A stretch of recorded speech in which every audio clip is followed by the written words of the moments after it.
करीब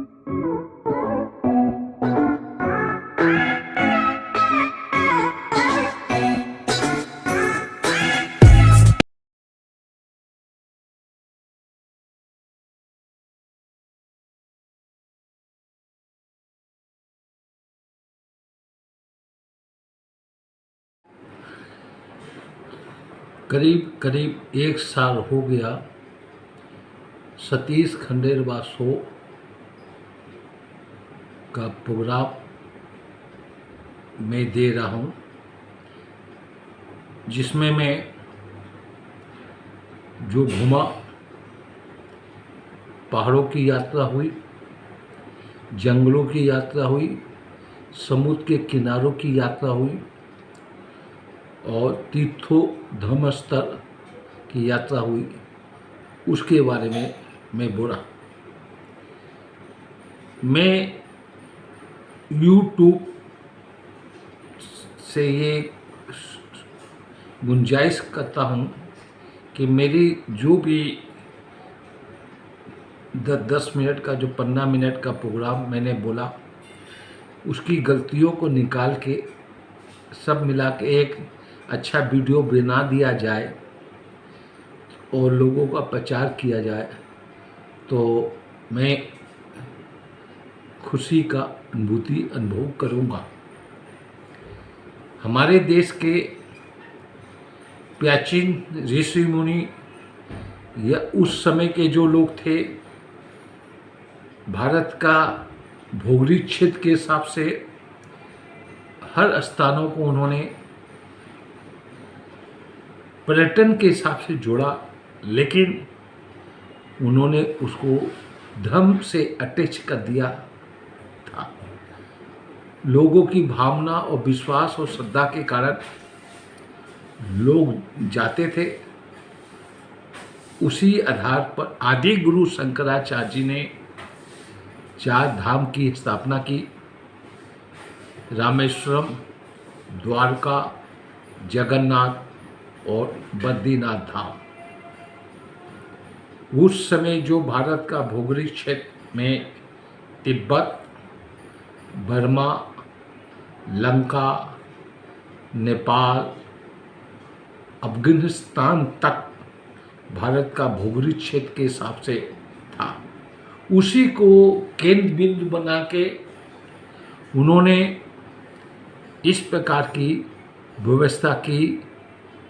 द्वारका जाते हैं, उसके आगे कोई रास्ता नहीं है। जगन्नाथ जाते हैं, उसके आगे कोई रास्ता नहीं है। बद्रीनाथ धाम जाते हैं, उसके आगे कोई रास्ता नहीं है।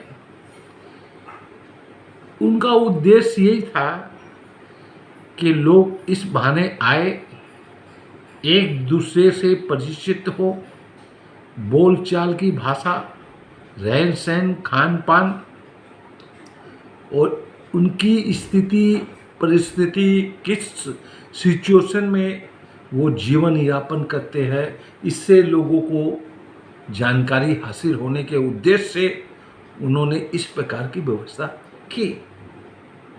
लेकिन आज ऐसी विचारधारा नहीं है, सोच नहीं है। उस स्थानों में जाते हैं, उसका आनंद उपयोग नहीं करते हैं, अपने शरीर के सुख सुविधा जुटाते हुए वो स्थान में जाते हैं तो उनको आनंद नहीं आता है। ऐसा मेरा विचार है। मैं भी पढ़ाई कर बहुत जगह गया और बहुत स्थानों में देखा, जैसे कि हिमाचल प्रदेश में 3 स्थान ऐसे हैं, वहाँ मंदिर नहीं है। उस शिखर की चोटी कोई भगवान शंकर का रूप मान लिया गया है। जैसे मध्य महेश की यात्रा हुई, श्रीकंठ महादेव की यात्रा हुई, या किन्नौर कैलाश की यात्रा हुई, कल्पा की यात्रा हुई, छोटा कैलाश की यात्रा हुई, चाहे कैलाश मानसरोवर की यात्रा हुई, वहाँ मंदिर नहीं है। 15,000, 16,000, 17,000 की फीट की ऊंचाई पर वो पहाड़ का जो वातावरण है उसी को उस समय के लोगों ने शंकर भगवान का रूप में भगवान का अपने मानसिक विचारों के द्वारा वो केंद्रित स्थान बना दिया।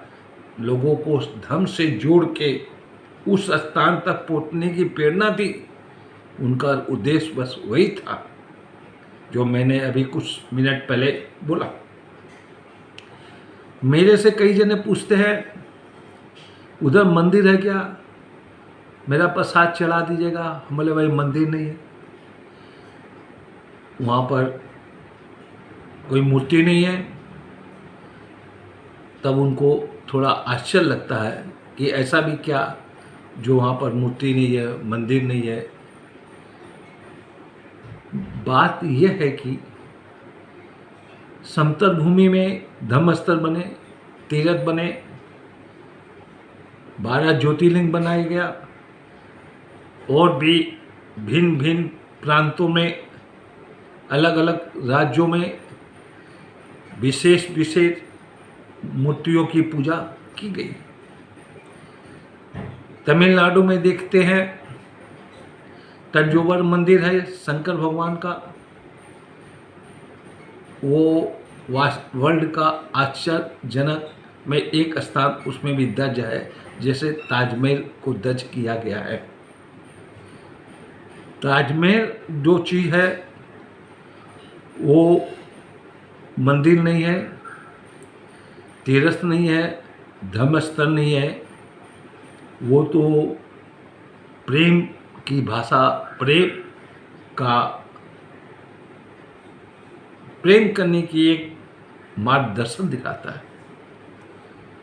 मैं कई बार आगरा का ताजमहल का दर्शन किया, भ्रमण भी किया, दिन में भी किया, सुबह भी किया और रात को पूर्णिमा की रात में भी किया। जमुना का किनारा, आकाश में तारे चमक रहे हैं और चांद पूरा खिला हुआ है। पूर्णिमा की रात में इसका मैंने आनंद उठाया। सफेदी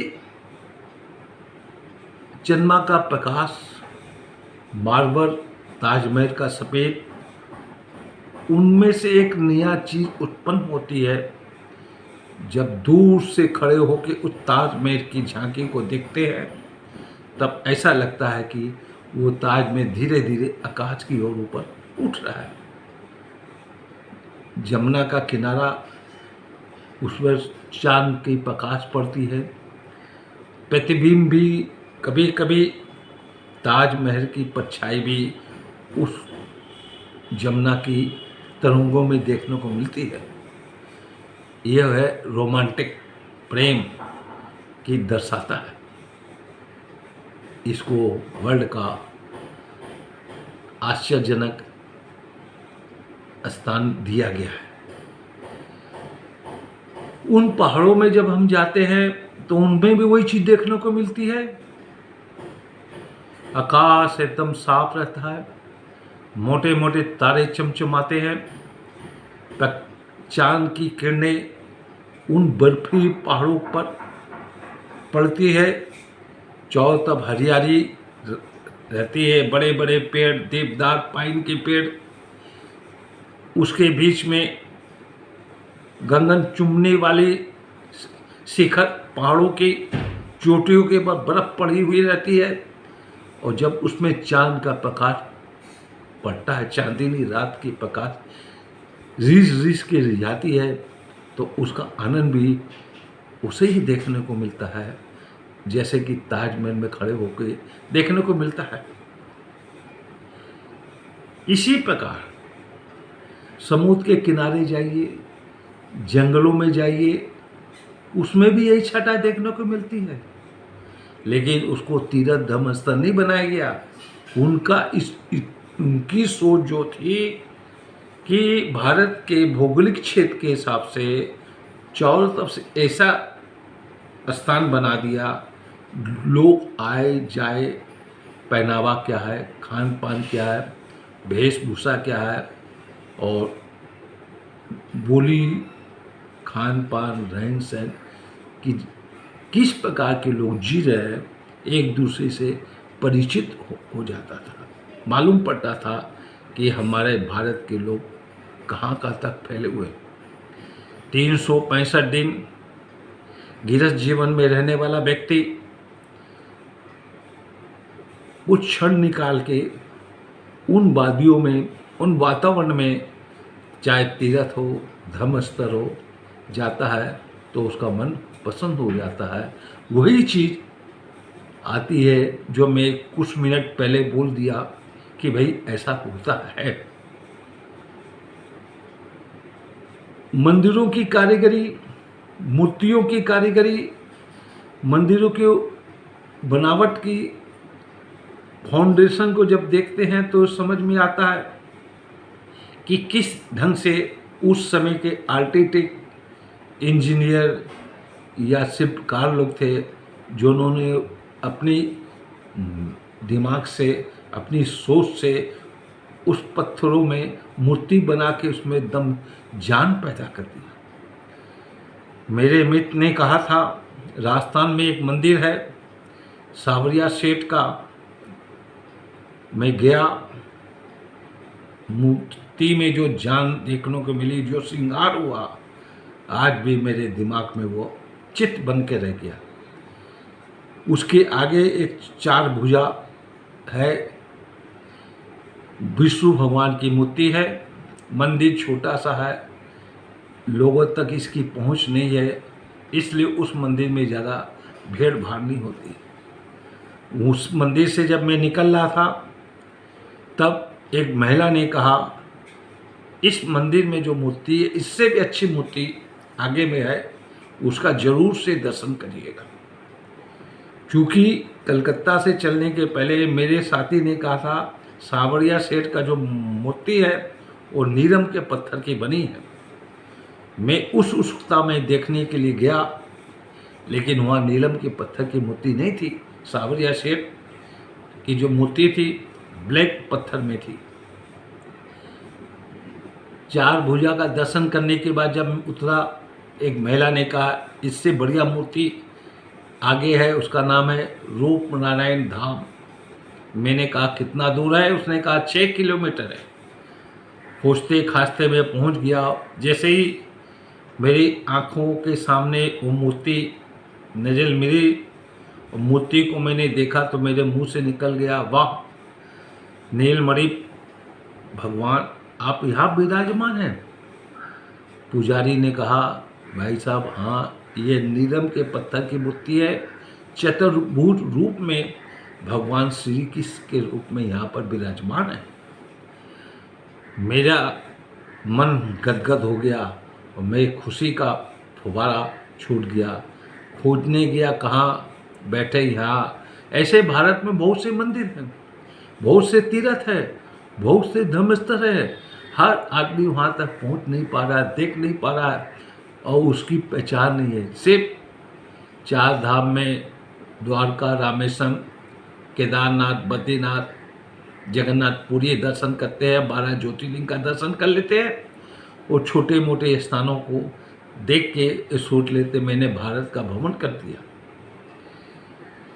जब श्रीकंठ महादेव की यात्रा करते हैं या किन्नौर कैलाश की यात्रा कल्पा का करते हैं, छोटा कैलाश की करते हैं, मध्य महेश की करते हैं, या लाहौल स्पीति में जब घूमते हैं हिमाचल प्रदेश के, तब वहाँ पर पहाड़ों की आकृतियाँ, उनकी बनावट प्रकृति के द्वारा ऐसा लगता है यहाँ का हर पत्थर हर हर महादेव के, हर हर महादेव शंकर भगवान यहाँ पर मूर्ति नहीं है, लेकिन उस स्थान में घूमने से आपको ये प्रतीत होगा कि यहाँ चारों तरफ शंकर भगवान रमण कर रहे हैं।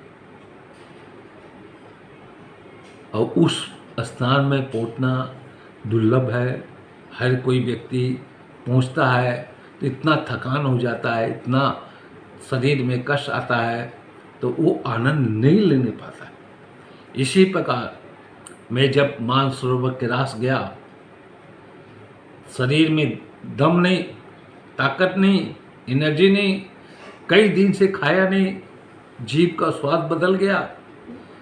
अब उसमें जो प्राकृतिक सुंदर की जो छटाई थी, शरीर की ओर ध्यान दे कि प्राकृतिक सुंदर का आनंद ले। एक दिन क्या हुआ, रात को 11:30-12 बजे मेरी आँख खुली, मैं बाथरूम की ओर बाहर गया। आकाश एकदम निर्मल स्वच्छ, तारे चमक रहे थे बड़े बड़े आकार के रूप में। ऐसे लग रहा है यहाँ पर हैंगिंग लटक रहे हैं, और चांद पूरे अपने ह्यूमन में खिला हुआ था, एक छोटा सा थाली के माफिक नजर आ रहा था। जो मेरे शरीर में थकान थी, मैंने ये नज़ारा देखा। देख के मेरा शरीर में जितनी तकलीफ थी सब दूर हो गई। हम बोले, वाह भोले बाबा, वाह कैलाशपति, यहाँ पर आप विराजमान हो। तो ये क्या, ये भी वर्ल्ड का आश्चर्यजनक चीज़ में एक चीज़ हो सकता है, लेकिन इसको आश्चर्यजनक चीज़ नहीं माना जाता। मेरी बात को गलत मत लगाइएगा। ऐसे बहुत से स्थान हैं भारत में। कर्नाटक में जाते हैं, तमिलनाडु में जाते हैं, उन मंदिरों की मूर्तियों की पत्थरों को शिल्पकार ने इस ढंग से तलाश करके उस रूप को ढाल दिया, वहाँ से हटने का मन नहीं करता। यही हालत जंगलों की है, नदियों की है, समुद्र के किनारों की है। चाहे आप कोयम बीच जाओ, चाहे आप विशाखापट्टनम के समुद्र किनारे में जाओ, चाहे जगन्नाथपुरी या द्वारका के पुरी के रामेश्वरम के धाम में जाके समुद्र का किनारा का आनंद लीजिए, वही आनंद आता है जो पहाड़ों में बर्फीले स्थान में झरने बहते रहते हैं, शीतल सुगंध मंद हवा पहाड़ों को टकराती है और वो शरीर में हमारे स्पर्श करती है, तो शरीर रोमांच पैदा हो जाता है। उन स्थानों में चारों तरफ से झरने बहते रहते हैं पहाड़ों में, वो छोटे छोटे बड़े झरने मिलके एक छोटी सी नदी बन जाती है। फिर इसी प्रकार कई छोटी छोटी नदी बड़ी नदी का रूप धारण हो जाती है। उसको हम गंगा के रूप में बोलते हैं, उसको हम लोग सरस्वती के रूप में बोलते हैं, उसको ब्रह्मपुत्र के नदी के रूप में बोलते हैं, उसमें गंडक नदी के रूप में बोलते हैं, उसको शारदा नदी के रूप में बोलते हैं। ऐसे है। ये सब होने के बाद भारत में बहुत से ऐसे स्थान भी हैं जहाँ पर नदी उद्गम हुई है। छत्तीसगढ़ में अमरकंटक जाते हैं, वहाँ पर नर्मदा नदी का उद्गम स्थान है। कर्नाटक में जाते हैं, गोदावरी कावड़ी नदी का उद्गम स्थान है, कावड़ी नदी का उद्गम स्थान है। गोदावरी नदी का एमपी में चित्रकूट के पास में उद्गम स्थान है। ऐसे भारत में बहुत सी नदियाँ ऐसी हैं जो धरती से हमारे संतों के द्वारा, हमारे तपस्वी ऋषि मुनियों के द्वारा उसको प्रकट किया नदी को, और वो भारत के चारों तरफ भौगोलिक वातावरण में रमण करके हम लोग को आनंद गदगद करते हैं। मैंने जीवन में जो घूमा, जो पर्यटन किया, जो आनंद लिया, मैं आपको बतलाया। ये धरा धरती, ये वातावरण, आज के समय के लोग फुर्सत नहीं है, समय नहीं है। मेरे कई लोगों से विचार में यही बात होती है, साल भर में एक बार कुछ समय निकाल के इस धरती का आनंद लीजिए। सुनते हैं, समझते हैं, लेकिन वो अपने जीवन में उतारने की कोशिश नहीं करते। जो भी हो, हर व्यक्ति की अपनी अपनी विचारधारा है, सोच अपनी अपनी है। मैंने जो बोला, जो मेरे को अनुभव था, कहीं कहीं स्थान में तो हमको काफ़ी तकलीफ महसूस हुई, कष्ट भी आया, लेकिन कष्ट आने के बाद जब उस गंतव्य स्थान पर जब पहुंच जाते थे, और वो वातावरण के वादियों में जब रहते थे और वहाँ पर जब लोगों से बातचीत करते, उनके विचारधाराओं से वाकिफ हो जाते, तब सब भूल जाते, आनंद ही आनंद मिलता है।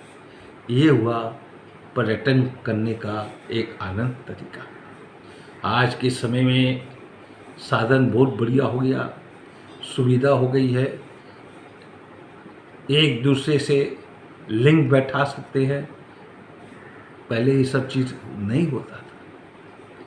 उन स्थानों में जाता था जब मैं पहाड़ की ऊंची चोटियों पर, चाहे मद महेश हो, चाहे अमरनाथ हो, चाहे बद्रीनाथ हो,